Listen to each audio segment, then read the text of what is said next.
Bismillahirrahmanirrahim. Assalamualaikum warahmatullahi wabarakatuh.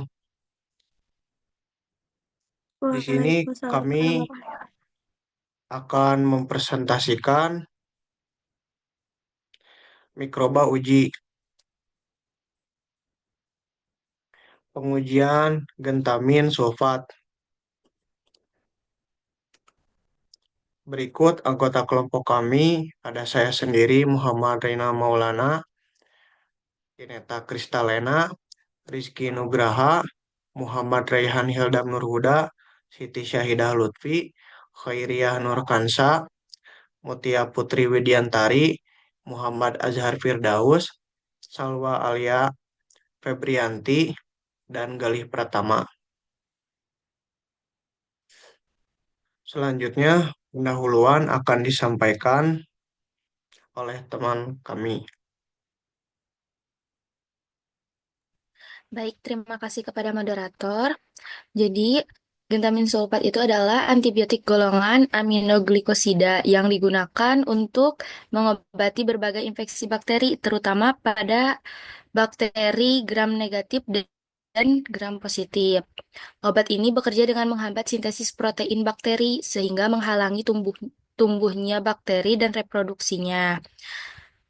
Gentamin sulfat termasuk antibiotik spektrum luas yang efektif melawan berbagai infeksi, bakteri, dan lainnya.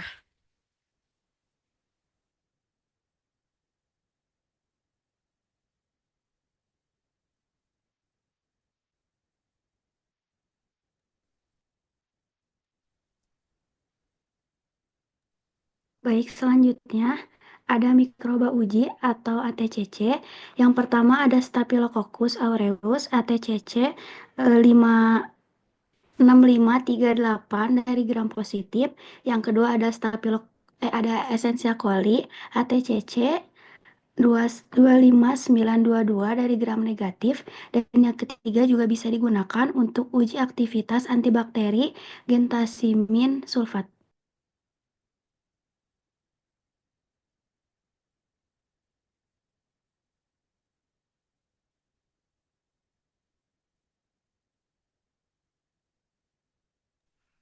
Selanjutnya ada prosedur uji aktivitas antimikroba media agar diinokulasi dengan mikroba uji. Langkah yang pertama dalam uji aktivitas antimikroba adalah mempersiapkan media agar. Media ini kemudian diinokulasi dengan mikroba uji yaitu Staphylococcus aureus ATCC 6538 sebagai bakteri gram positif dan Escherichia coli ATCC 25922 sebagai bakteri gram negatif. Kedua strain ini dipilih karena merupakan mikroorganisme standar yang umum digunakan dalam pengujian aktivitas antibakteria. Setelah media diinokulasi dengan mikroba uji, gentamisin sulfat diaplikasikan pada media dalam konsentrasi tertentu. Gentamisin bekerja sebagai antibiotik untuk menghambat pertumbuhan bakteri sehingga nantinya kita bisa mengamati seberapa besar zona hambat yang terbentuk di sekitarnya. Prosedur selanjutnya yaitu inkubasi media. Media yang telah diinokulasi dengan bakteri uji inkubasi selama 18 sampai 24 jam pada suhu 35 sampai 37 derajat Celcius. Suhu ini dipilih karena mendekati suhu optimal pertumbuhan bakteri patogen manusia. Memastikan hasil yang lebih representatif untuk mengukur efektivitas antibakteri. Yang keempat ada pengukuran zona hambat. Setelah diinkubasi, zona hambat pertumbuhan bakteri di sekitar cakram gentamisin sulfat diukur. Pengukuran ini biasanya dilakukan dalam milimeter. Terus kemudian yang kelima ada perbandingan dengan standar. Hasil pengukuran zona hambat dibandingkan dengan standar referensi untuk memastikan potensi gentamisin sulfat yang diuji sesuai dengan spesifik yang ditetapkan.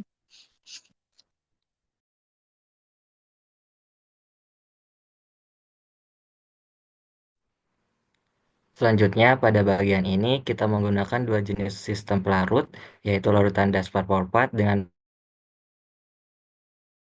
kloroform dengan larutan Daspar Porpat. Ini menggunakan perbandingan 1:3.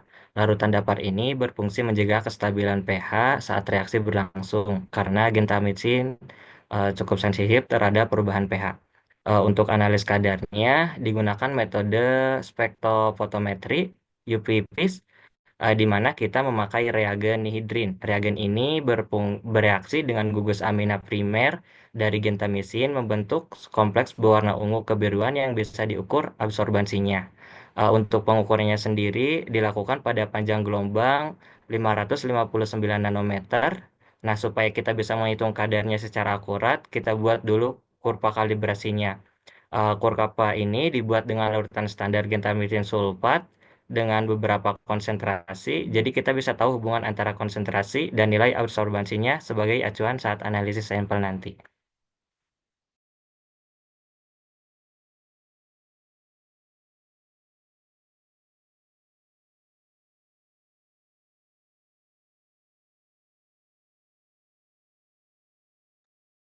Untuk selanjutnya ada pengujian fisikokimia uji pH. Yang pertama itu ada uji kejernihan larutan, yang kedua uji sterilitas untuk sediaan injeksi gentamisin sulfat, yang ketiga memastikan mutu dan keamanan sediaan. Baik, untuk yang pertama ada uji kejernihan larutan dengan tujuan untuk memastikan larutan tersebut bebas dari partikel atau kekuruhan yang mengindikasikan kontaminasi. Adapun prosedur singkatnya yang dilakukan yaitu persiapan larutan uji, yang kedua ada pembuatan suspensi larutan standar, yang nantinya akan terbentuk suspensi baku A dan suspensi baku B. Lalu yang ketiga ada pengujian visual, yang terakhir ada interpretasi hasil. Nah, selain uji kejernihan larutan, uji sterilitas untuk sediaan injeksi gentamisin sulfat juga penting karena sediaan injeksi adalah produk yang harus bebas dari mikroorganisme yang bisa menyebabkan infeksi.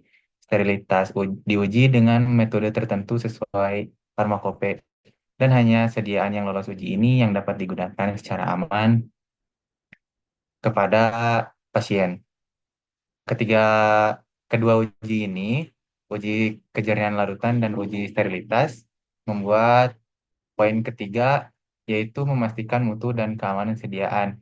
Karena sediaan gentamisin sulfat sebelum diberikan kepada pasien harus melewati dua uji itu karena sediaan injeksi langsung masuk ke dalam tubuh dan memiliki risiko tinggi bila tidak memenuhi standar.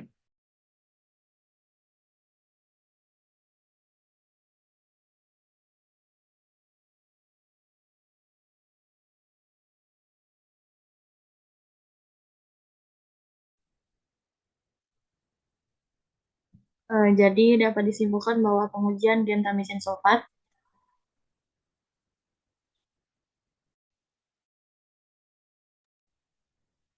meliputi uji mikroba,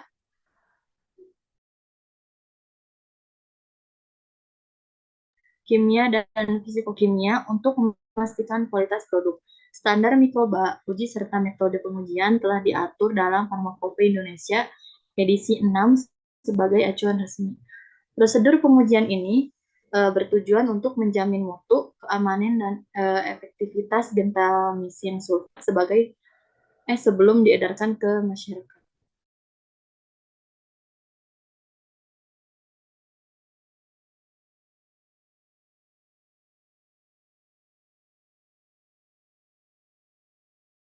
Untuk referensinya sendiri, kami mengambil dari Farmakope Indonesia edisi 2020, pedoman antibiotik gentamisin sulfat.